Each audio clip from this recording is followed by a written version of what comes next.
सुमन अपने पति विनोद के साथ उसके गांव चली जाती है। सुमन गर्भवती थी, ये देखकर उसकी सास डरते हुए बोलती है, बेटी तुझे इस अवस्था में गांव में नहीं आना चाहिए था। और विनोद तू तो सब जानता है, फिर भी बहू को ऐसी अवस्था में गांव लेकर आ गया। थोड़ी अक्ल वक्ल है भी या नहीं? माँ, मैंने तो सुमन को बहुत मना किया, पर ये है कि जिद करने लगी। फिर वहाँ इसकी देखभाल करने वाला भी तो कोई नहीं था, इसीलिए मैंने भी सोचा कि इसको आपके पास ही लेकर आ जाता हूँ। पर बेटा। माँ जी, आप इतनी डरी हुई क्यों हैं? और आप ऐसे क्यों बोल रही हैं कि हमें यहाँ नहीं आना चाहिए था? बेटा, मैं तेरी भलाई के लिए ही बोल रही हूँ, क्योंकि हमारे गांव में जो भी गर्भवती होती हैं, चुड़ैल उसके गर्भ में ही बच्चे को मार देती है। इसीलिए यहाँ कोई भी औरत माँ नहीं बन पाती। हे माता रानी, इस गांव की रक्षा करना। इस गांव पर चुड़ैल का साया है। बेटा, इस वजह से मेरी बाकी की बहुएं बिना औलाद के ही हैं। उनको कोई भी औलाद नहीं हुई है। वो गर्भवती तो होती हैं, लेकिन चुड़ैल उनके बच्चों को गर्भ में ही मार देती है। पर माँ जी, आप इस बार निसंकोच हो जाइए, क्योंकि जल्द ही नवरात्रि आने वाली है और देवी माँ अपने भक्तों पर नवरात्रों में असीम कृपा बरसाती हैं। देवी माँ की सच्ची भक्ति की जाए तो वो हमेशा अपने भक्तों की रक्षा करती हैं। मैं तो यहीं रहकर नवरात्रि मनाऊंगी और देवी माँ से प्रार्थना करूंगी। तभी बाकी बहुएं भी वहाँ पर आ जाती हैं और बड़ी बहू बोलती है, बहन, हमने भी देवी माँ की उपासना की थी, लेकिन चुड़ैल ने हमको बोला था कि अगर हम देवी माँ की उपासना करेंगे तो वो हमारे बच्चे को मार देगी। इतना कहकर बड़ी बहू रोने लगती है। तभी दूसरी बहू कहती है, लेकिन बहन, बड़ी दीदी ने फिर भी देवी माँ की उपासना की, जिससे गुस्सा होकर चुड़ैल ने इनके बच्चे को मार दिया। और हम सबके साथ भी ऐसा ही किया, जिस कारण हम कभी भी माँ नहीं बन सके। नहीं नहीं दीदी, ऐसा नहीं है। अगर सच्चे मन से देवी माँ की उपासना की जाए तो वो अपने भक्तों की रक्षा करने के लिए कुछ भी कर सकती हैं। मैं चाहूँगी कि आप लोग भी मेरे साथ नवरात्रों का पूजन करें। ठीक है, तुम्हारे कहने पर हम देवी माँ की भक्ति करने को तैयार हैं। हम भी देखना चाहते हैं कि तुम्हारी भक्ति में कितनी शक्ति है, क्योंकि सासू माँ ने हमें बताया है कि तुम दुर्गा माँ की बहुत बड़ी भक्त हो और तुम्हारे ऊपर उनकी असीम कृपा है। हाँ, ये बात तो सच है। मेरे काम में जब भी बाधा आती है तो मैं सुमन को बताता हूँ। सुमन कहती है कि देवी माँ सब कुछ सही कर देंगी और मेरा काम भी बन जाता है। सच में मुझे पत्नी के रूप में एक देवी मिली है, जिस पर दुर्गा की असीम कृपा है और जो देवी माँ की बहुत बड़ी भक्त है। ये सुनकर बाकी बहुएं भी खुश हो जाती हैं और अगले दिन से सुमन के साथ सब बहुएं नवरात्रों के व्रत रखती हैं। नवरात्रों के व्रत के पहले दिन ही चुड़ैल सुमन के घर के सामने पेड़ पर बैठी थी। तभी उसकी नजर सुमन पर पड़ती है। अरे वाह, एक और गर्भवती औरत, पर ये मेरी नजरों से बच कैसे गई? चलो, जो भी है, इसके बच्चे को तो मुझे अपना शिकार बनाना ही होगा। फिर चुड़ैल चोरी चोरी सुमन पर नजर रखती है और नवरात्रि के आखिरी दिन सुमन की सास उससे बोलती है, बेटे, हमारे घर में कोई भी बच्चा नहीं है, जिस वजह से कोई भी दूसरे गांव वाला हमारे घर में अपने बच्चों को नहीं भेजेगा। मुझे नहीं लगता कि आज भी कोई हमारे घर में अपनी कन्याओं को आने देंगे। हाँ सुमन, माँ जी बिल्कुल सही बोल रही हैं। हम एक काम करते हैं, गाय को ही खाना खिलाकर उद्यापन कर लेते हैं। हाँ सुमन, बड़ी बहू बिल्कुल सही बोल रही है। वैसे तो मैं नहीं चाहूँगी कि तुम ये व्रत रखो, क्योंकि चुड़ैल क्रोधित हो जाती है और गर्भ में पल रहे बच्चे को मार देती है। लेकिन जब तुमने मेरी बात नहीं मानी तो कम से कम ये बात तो तुम्हें माननी ही पड़ेगी बेटा। नहीं माँ जी, ऐसा कुछ भी नहीं है। आप देख लेना, हमारे घर कंजक भी आएंगी और भोजन भी ग्रहण करेंगी। देवी माँ सब कुछ सही कर देंगी। ठीक है, अगर तू जिद करती है तो कुछ देर में कंजक का इंतजार कर लेती हूँ, लेकिन अगर कुछ देर में कोई कंजक नहीं आई तो मेरी बात मान लेना। ठीक है माँ जी, पर मुझे पता है मेरी माँ मेरा साथ जरूर देंगी और कोई न कोई कंजक हमारे घर जरूर आएगी। फिर सास बहू सब मिलकर देवी माँ की उपासना करती हैं। फिर सास अपनी बहू के लिए गाँव के घरों में कंजक ढूंढने जाती है और सबको कहती है, अगर आपको कोई कंजक मिले तो हमारे घर में जरूर भेज देना। मेरी बहू ने व्रत रखा हुआ है। इतना कहकर सास दूसरे घर में जाकर कहती, बहन जी, अगर आपके घर में कोई कंजक आई हो तो हमारे घर भेज देना। मेरी बहुओं ने व्रत रखा था।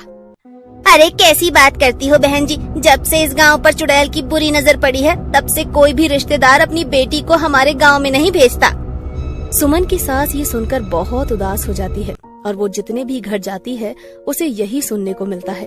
तो वो अपने घर के बरामदे में लगे पेड़ के पास खड़ी होकर अपनी बहू को सब बता देती है। सुमन ये सुनकर रोने लगती है और देवी माँ के सामने जाकर कहती है, माँ, ये कैसा गांव है? यहाँ कोई भी अपनी लड़कियों को जीमने के लिए नहीं भेज रहा। मेरा उद्यापन कैसे होगा माँ? बेटा तुम चिंता मत करो, माता रानी सब सही कर देंगी। उन दोनों की ये बात पेड़ पर बैठी चुड़ैल सुन रही होती है, तो वो बोलती है, तू कुछ भी कर ले, पर तेरा ये उद्यापन इस जीवन में मैं कभी भी पूरा नहीं होने दूंगी। मैं तेरे गर्भ में पल रहे इस बच्चे को खा जाऊंगी। तू अब देखना तेरे साथ क्या होता है। सुमन इस बात से बेखबर थी कि वो जिस पेड़ के नीचे खड़ी थी उस पेड़ के ऊपर एक चुड़ैल थी। फिर चुड़ैल कंजक का वेश बनाकर अपने साथियों को सुमन के घर लेकर जाती है और सुमन से कहती है, आपने हमें बुलाया था, इसीलिए हम कन्या जीमने आपके घर आ गए हैं। सुमन कंजक को देखकर बहुत खुश होती है, पर फिर वो उन्हें बोलती है, पर गांव के सभी लोगों ने तो मना कर दिया था कि वो अपनी कन्याओं को हमारे घर नहीं भेजेंगे, फिर तुम कैसे आ गई हो? हम अपने घर पर भी तो कुछ बताकर नहीं आए हैं। हमने तुम्हारी सास के मुंह से तुम्हारी भक्ति भाव के बारे में बहुत सुना है, इसीलिए हमें लगा कि हमें तुम्हारे घर आना चाहिए। क्या तुम हमें भोजन नहीं करवाओगी? क्यों नहीं, आप लोग हमारे घर आए हैं और मैंने माता रानी के पूरे नवरात्रि के व्रत रखे हैं, तो उनका प्रसाद बनाया है, आप उसको ग्रहण कीजिए और मेरा व्रत पूर्ण कीजिए। आइए अंदर आइए। फिर सुमन कंजक लड़कियों को लेकर अपने घर में चली जाती है और उनको बैठाकर भोजन कराने लगती है। तभी चुड़ैल अपनी आँखों से सुमन के गर्भ में पल रहे बच्चे को मारने की कोशिश करती है, लेकिन तभी सुमन के गर्भ के चारों ओर एक जादू का गोला बन जाता है, जिससे चुड़ैल की शक्ति सुमन के गर्भ में प्रवेश नहीं कर पाती। ये क्या हुआ? ये कैसी माया है? मेरी शक्ति इसके गर्भ में क्यों नहीं जा रही? आज तक तो ऐसा बिल्कुल नहीं हुआ, फिर आज कैसे मेरी शक्ति कमजोर पड़ गई? फिर चुड़ैल क्रोधित हो जाती है और अपने असली रूप में आ जाती है और चुड़ैल का डरावना रूप देखकर सब घर वाले डर जाते हैं। तभी चुड़ैल गुस्से में बोलती है, मैंने सोचा था कि तेरे इस बच्चे को कंजक के रूप में मार दूंगी, लेकिन लगता है तेरे गर्भ में पल रहे बच्चे को मार पाना इतना आसान नहीं है, इसीलिए मुझे अपने असली रूप में आना पड़ा। अब मैं तेरे गर्भ को खत्म कर दूंगी। इतना कहकर चुड़ैल अपने हाथ में एक छुरा उठा लेती है और सुमन के गर्भ पर वार करने लगती है, लेकिन जैसे ही वो मारने वाली होती है उसका हाथ वहीं रुक जाता है। ये देखकर चुड़ैल घबरा जाती है और फिर दोबारा से कोशिश करती है, लेकिन इस बार भी वो सफल नहीं हो पाती। चुड़ैल, देवी माँ मेरे गर्भ की रक्षा खुद कर रही है, तो तू मेरा कुछ नहीं बिगाड़ पाएगी और अपने इरादे बदल दे, वरना देवी माँ तुम्हारा भी अंत कर देंगी। इतना भरोसा है तुझे अपनी देवी माँ पर, तो मैं पहले तुझे ही खत्म कर देती हूँ। फिर चुड़ैल सुमन का गला पकड़ लेती है और उसको दबाने लगती है। धीरे धीरे सुमन का दम घुटने लगता है। तभी सुमन दर्द से तड़पते हुए बोलती है, माता रानी मेरी रक्षा करो, माँ मेरी रक्षा करो, मेरे बच्चे को बचा लो। तभी वहाँ पर इतनी तेज रोशनी चमकती है कि किसी को कुछ भी दिखाई नहीं देता। ये कैसी रोशनी है? इससे तो मेरी आंखें खुली नहीं पा रही हैं। तभी रोशनी थोड़ी कम होती है और सब देखकर चौंक जाते हैं कि माता रानी वहाँ खुद प्रकट हो जाती है और गुस्से से चुड़ैल को कहती है, दुष्ट चुड़ैल, आज तक तूने इतने बच्चे को उनकी माँ के गर्भ में मार दिया, वही आज तू सुमन के बच्चे के साथ करने वाली थी, पर इस बार तेरी किस्मत खराब थी, क्योंकि सुमन मेरी परभक्त है और मेरे होते हुए इसके बच्चे को कुछ नहीं होगा। अच्छा देवी, तो ये सब तुम कर रही थी, मेरे रास्ते से हट जाओ वरना मजबूरन मुझे युद्ध करना होगा। माता रानी की आंखें गुस्से से लाल हो जाती हैं और वो अपने त्रिशूल से चुड़ैल का हाथ काट देती है। ये देखकर चुड़ैल क्रोधित हो जाती है और देवी माँ पर ही हमला कर देती है। अब बहुत हुआ तेरा आतंक चुड़ैल, अब तक मैंने तुझे सुधरने का मौका दिया था, लेकिन तू काबिल नहीं है। इतना कहते ही देवी अपने नेत्रों से चुड़ैल को भस्म कर देती है। पास में खड़ी सुमन और उसका परिवार माता के चरणों में गिर जाता है। तभी सुमन कहती है, माँ जी देखा, मैंने कहा था ना कि देवी माँ अपने भक्तों की रक्षा स्वयं करती है। आज माँ ने मेरे गर्भ को बचाकर फिर से भक्ति की शक्ति का एहसास करवा दिया। माता रानी, जय हो माता रानी। माता रानी सुमन को उठाते हुए बोलती है, बेटा सुमन, तुम्हारी भक्ति में इतनी शक्ति थी कि मुझे स्वयं ही आना पड़ा, और जब जब कोई भी व्यक्ति सच्चे मन से मेरे नवरात्रि के व्रत करेगा उसकी मनोकामना अवश्य पूर्ण होगी। इतना कहते ही देवी माँ विलुप्त हो जाती हैं और उस दिन के बाद से लोगों में देवी माँ के प्रति विश्वास और ज्यादा बढ़ जाता है। और पूरी श्रद्धा से हर साल नवरात्रि में माँ का अच्छे से उद्यापन करते हैं। और फिर कुछ समय बाद सुमन के घर में लक्ष्मी पैदा हो जाती है।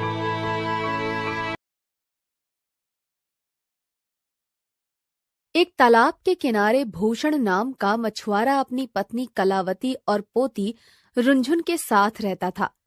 भूषण एक ही पैर से चल पाता था क्योंकि वो विकलांग था, लेकिन फिर भी वो अपनी गृहस्थी को अच्छे से चला लेता था क्योंकि वो रोज मछली पकड़कर बेचता था और सबका सम्मान करता था, साथ ही सबकी जरूरतें पूरी करता था। एक दिन भूषण अपनी पोती को कहता है, अरे रुंझुन, रुंझुन बेटा, चल जल्दी तैयार हो, हमें मछली पकड़ने भी जाना है। अगर मेरे बुढ़ापे में तू मेरे साथ ना होती तो हम लोग तो भूखे ही मरते। मैं बस मछली पकड़ना जानता हूँ, लेकिन उसको इधर उधर बेचने का काम तू ही करती है। चल, अब तू जल्दी से मेरे साथ चल। दादाजी, मैं अभी चलती हूँ। आज दादी ने बहुत अच्छी खीर बनाई है, पहले मैं इसको खा लूँ। हाँ, तू कह तो सही रही है बेटी, ये कलावती खीर तो बहुत अच्छी बनाती है। अरे कलावती, थोड़ी सी खीर हमें भी खिला दे। क्या सारी खीर रुंझुन को ही खिलानी है? हाँ, वैसे रुंझुन मेरी लाडली बेटी है, तो मैंने तो इसी के लिए खीर बनाई थी क्योंकि इसको खीर बहुत पसंद है। खीर तो हमें भी पसंद है, पर कोई हमारे मन की भावना समझे तभी तो। थोड़ी सी खीर हमें भी दे दो। ठीक है जी, तुमको सिर्फ थोड़ी सी ही खीर मिलेगी और बाकी बची हुई फिर अपने साथ ले जाना। इसको रुंझुन दोपहर में भूख लगने पर खा लेगी। दादी, मैंने दादा से कहा था मुझे एक अच्छे से कपड़े दिला दे, लेकिन ये मेरी सुनते ही नहीं है। बेटा, मैं जवान से बूढ़ी हो गई हूँ, आज तक इन्होंने मेरी पसंद का कपड़ा तक नहीं दिलाया है। कम से कम बच्चे की पसंद का कपड़ा तो दिला सकते हो। ये अकेली ही तो है, इससे ही हमारी सारी खुशियाँ हैं। कलावती, मुझे भी पता है किससे हमारी खुशियाँ हैं और किससे नहीं। मुझे तो बस अच्छा लगता है जब रुंझुन मुझसे जिद करती है और लड़ती भी है। बस इसके इसी लाडपन को देखने के लिए मैंने इसे अच्छे कपड़े नहीं दिलाए, लेकिन आज शाम को जब हम बाजार से वापस आएंगे तो इसके लिए अच्छे से कपड़े लेकर आएंगे। दादी, आपके कहने का असर तो एकदम हो गया दादाजी पर, वरना ये मेरी तो सुनते ही नहीं है। हाँ, पूरा दिन तो बोलती रहती है और कहती है मैं तेरी सुनता नहीं हूँ। अरे दादाजी, अब चलो भी, वरना देर हो जाएगी। हाँ हाँ, चलो। खुद बातों में लगा रखा है सबको और बोलती है देर हो जाएगी। अरे खीर तो भूल ही गए जी, उसको तो ले जाइए। लाओ दादी, मुझे दो, मैं लेकर चलूंगी, वरना दादू फिर से कहीं पर भूल जाएंगे। फिर भूषण और रुंझुन दोनों तालाब के किनारे मछलियाँ पकड़ने चले जाते हैं। बेटा रुंझुन, आज बाकी दिनों के हिसाब से कुछ ज्यादा ही मछलियाँ पकड़ी गई हैं। चलो इनको बाजार में बेच कर आते हैं। चलो दादू। फिर दोनों बाजार में पहुँचते हैं। दादाजी, आप यहाँ पर बैठ जाइए, ज्यादा चलिए मत, मैं सारी मछलियाँ बेच कर आती हूँ। ठीक है मेरी बच्ची, तू चली जा। फिर रुंझुन मछलियाँ बेच कर आती है और बोलती है, दादाजी देखो कितने सारे पैसे हो गए हैं, आज बहुत अच्छे भाव में मछलियाँ बिकी हैं। तेरे हाथों में तो सचमुच जादू है, तू जो भी काम करती है बहुत अच्छे से करती है। मेरी बेटी हीरा है हीरा, मेरा बुढ़ापे का सहारा तू ही बनेगी। हाँ दादाजी, मैं आपको छोड़कर कभी नहीं जाऊंगी। और आपको याद है ना दादी ने क्या कहा था? हाँ मुझे याद है।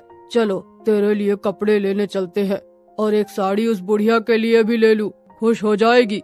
फिर भूषण कपड़े की दुकान से रुंझुन को एक अच्छा सा फ्रॉक और कलावती के लिए साड़ी लेकर घर चला जाता है।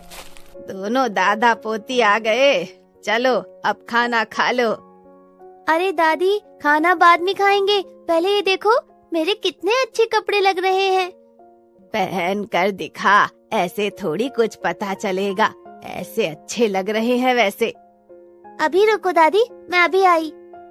रुंझुन कपड़े पहन कर आती है अरे वाह, मेरी बेटी तो बिल्कुल चांद का टुकड़ा लग रही है। तुझे किसी की नजर ना लगे। हम आपके लिए भी एक साड़ी लेकर आए हैं, ये देखो दादी माँ। अच्छा जी, लगता है मेरी बेटी बड़ी हो गई है, अब मेरा ध्यान रखने लगी है। दादी, ये मैंने नहीं ली, दादा ने ली थी। अच्छा जी। रुनझुन, अरे बेटी तुम बहुत प्यारी लग रही हो। दादाजी, अगर आप कहो तो मैं ऐसे ही इन कपड़ों में सो जाऊं? बेटी तेरी मर्जी है, तुझे जैसा करना है वैसा तू कर। तीनों रात में सो जाते हैं। तभी भूषण को एक सपना आता है जिसमें यमराज उससे बोलते हैं, जिस लड़की से तू इतना प्यार करता है, मैं उसके प्राण लेने आया हूँ। उसकी जिंदगी बस इतनी ही थी, कल का दिन उसका आखिरी दिन होगा और फिर तू उसके साथ कभी नहीं रह पाएगा। ये सब सुनकर भूषण डर जाता है और सपने से जाग जाता है। हे भगवान, ये सपना कभी सच न हो। फिर भूषण देखता है उसके सामने यमराज खड़े थे। भूषण, जो तुमने देखा वो सपना नहीं था, हकीकत थी। कल मैं तेरी पोती के प्राण हरण करूंगा। लेकिन यमराज जी, इतनी छोटी सी उम्र में उसने ऐसी क्या गलती कर दी जो उसके प्राण हरण कर रहे हैं आप? आपको प्राण ही चाहिए तो मेरे प्राण ले जाइए, लेकिन मेरी बच्ची को कुछ मत करिए। ये तो कर्म के खेल हैं। उसकी जिंदगी यहीं तक थी और कल उसके प्राण हरण का दिन है। नहीं, मैं ऐसा नहीं होने दूंगा। तुम चाहो तो मेरे प्राण ले लो, मुझे भयंकर से भयंकर यातनाएं दो, मैं मना नहीं करूंगा, लेकिन मेरी पोती के प्राण बख्श दो। उस नादान ने अभी देखा ही क्या है। हम समय के चक्र को नहीं बदल सकते। कल तुम्हारी पोती का अंतिम दिन होगा, जितना उसके साथ समय बिता सकते हो बिता लो। ऐसा कहकर यमराज गायब हो जाते हैं। भूषण पूरी रात सोता नहीं है और रोता रहता है। सुबह उठकर कलावती बोलती है, तुम्हारी आँखों को क्या हुआ है जी? तुम्हारी आँखें इतनी लाल क्यों हो रही हैं? कुछ नहीं हुआ। रुनझुन कहाँ है? दादाजी, मैं तो यहीं पर हूँ, मैं कहाँ जाऊंगी? आज मैं तुझे खुद से जरा भी दूर नहीं होने दूंगा। वो तो ठीक है दादाजी, पर चलो अब हमें मछली पकड़ने भी तो चलना है। अब जल्दी से तैयार हो जाओ। भूषण यमराज की बातों को याद करते करते परेशान था और वो किसी को कुछ नहीं बता रहा था। भूषण और रुनझुन मछलियाँ पकड़ने तालाब किनारे जाते हैं, लेकिन जैसे ही तालाब में मछलियाँ पकड़ने बैठते हैं तो तालाब में एक बहुत बड़ा तूफान आ जाता है और पानी चारों तरफ फैल जाता है। वो दोनों उसमें बह जाते हैं।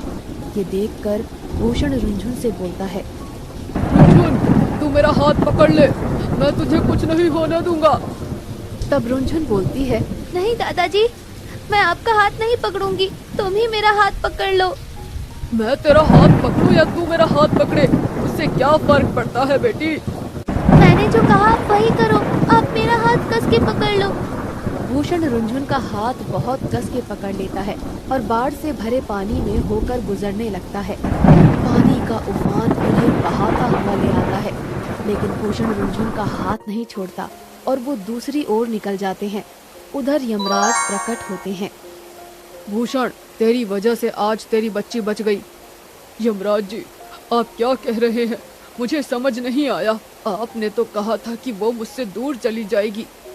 हाँ, अगर बच्ची तेरा हाथ पकड़ती तो जरूर मर जाती, लेकिन तूने बच्चे का हाथ इस तरह से पकड़ा कि उसे छोड़ा ही नहीं, यहाँ तक कि तेरे प्राणों पर भी बनाई, फिर भी तूने बच्ची का हाथ नहीं छोड़ा। तूने एक सच्चा दादा और पिता होने का फर्ज निभाया है। पिता किसी भी परिस्थिति में बच्चों के हाथ नहीं छोड़ता, इसीलिए तू रुनझुन को जिंदा लेकर इधर आ गया, वरना ये बीच में ही मरने वाली थी। इस प्रकार रुनझुन यमराज को हराकर अपने विकलांग दादा और अपनी दादी के साथ खुशी खुशी रहने लगती है।